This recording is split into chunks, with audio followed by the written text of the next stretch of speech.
It's important to understand what the 5G is doing and what they say it's doing. We're told on the IEEE beamforming document that this technology cooked your eyes like eggs in World War II.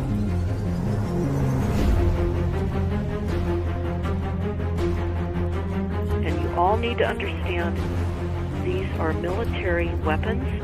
These are assault frequencies. If you garner nothing more than that, that's what you need to know. It's microwave radiation warfare, is what this is.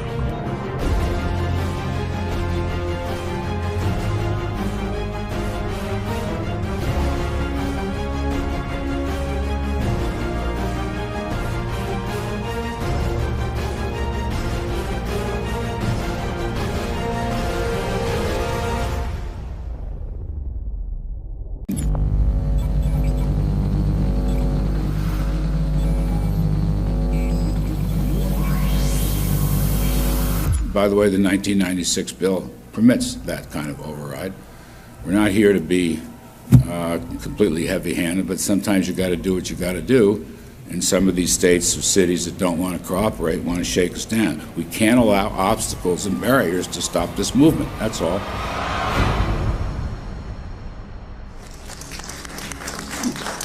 And this happened in Canada. I mean, there were some activists I was working with up there that said, well, you know, we won a victory. We got the Public Utilities Commission to allow us to opt out. And I said, boy, that's divide and conquer. They just got rid of the people that were raising hell.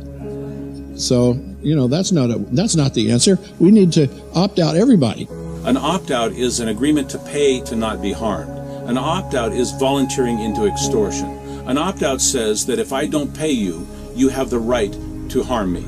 So that doesn't work.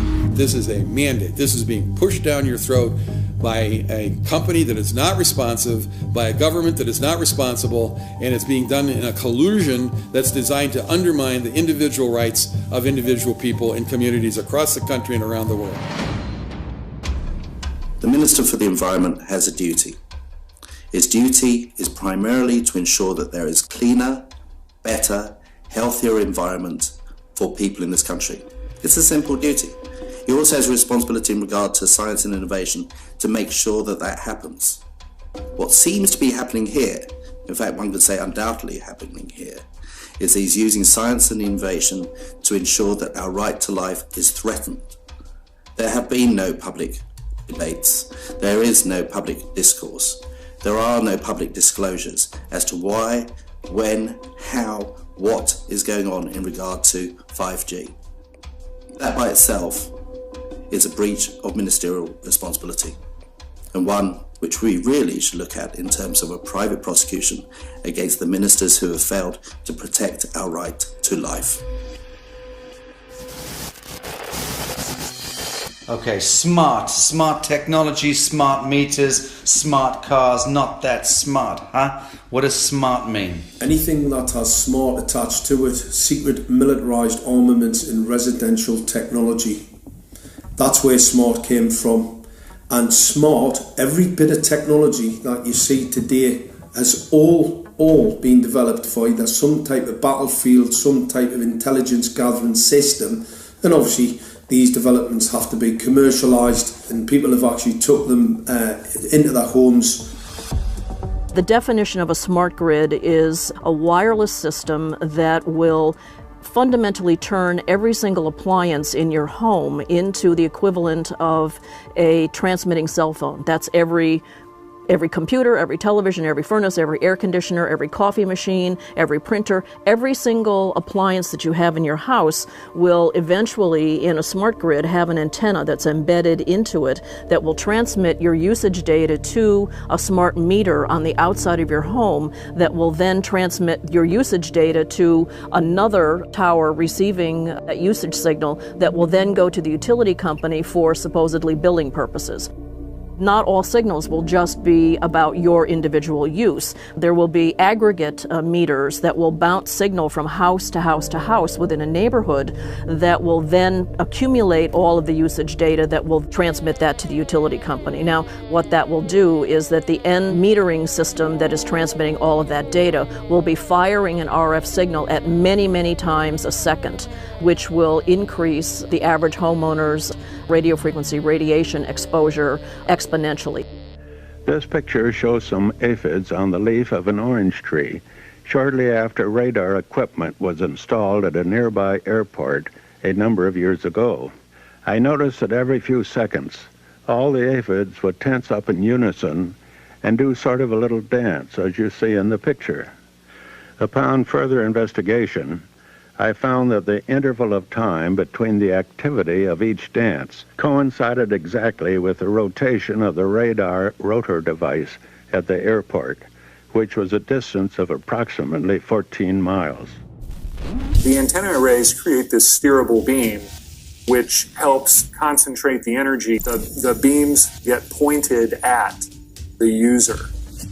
What's a MIMO tank? Massive in, massive out. British government have got a plan to roll 400,000 out. This is so that you've got 5G in every nook and cranny, every part of the countryside, so that you can have autonomous tractors, believe it or not. However, those transmitters, these are radar. It is phased array radar. Though that radar signal sweeping the countryside will kill every pollinator, every biological structure, it will sterilise livestock, it will kill the ground, so consequently land won't have a value, obviously farmers will die, the community will be under attack. The community will be under attack. If we can't produce food, if we kill all the pollinators, we're in serious trouble. The takeaway is that 5G, the $1 trillion rollout of 5G by our friendly local government, is definitely a weapon system masquerading as a modern efficiency technology. It most certainly is. And what I put it down to, it's economic terrorism. There is no value, nil, in killing off your population, in destroying your ability to grow food, to kill all your pollinators. They may have a nice financial number on a piece of paper, but in reality, dementia, diabetes, all the things that are currently crippling the NHS, a burden on the country, illness, mental health issues, the focus of that cause can be identified and has been identified in the science. The science is proven. The epidemiological data that we're seeing on the street is now substantiating that science.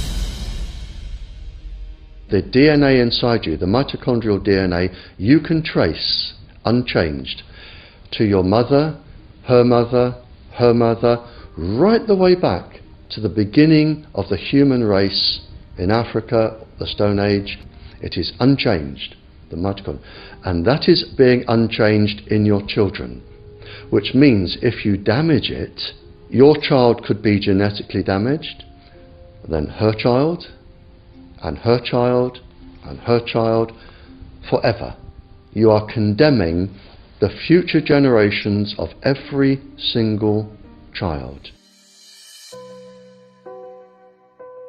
There is, however, a light at the end of the tunnel, or there is some ray of hope. Thanks to the principles of biological quantum entanglement that we have learned how to exploit in the field of biology and medicine, now we can transfer the information from the microbial DNA to the human DNA.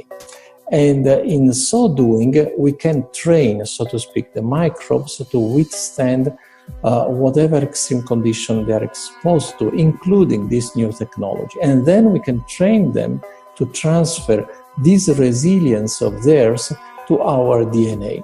So let's say that there are good reasons to be worried about the introduction of these new technologies, but fortunately, since the knowledge in the field of quantum biology, in the field of microbiome medicine is advancing as fast as potentially harmful technology, then we can exploit this knowledge to protect ourselves from any real potential or perceived danger from these new technologies. I've met with molecular and cellular biologists, with blood microscopists, with weapons development experts, frontline activists and researchers, and all the stories I'm hearing from these experts and pundits leads to the same thing. 5G is almost certainly the end game. It is an extinction event brought into our homes, into our classrooms, onto the high street, into the very cells and DNA in our human bodies.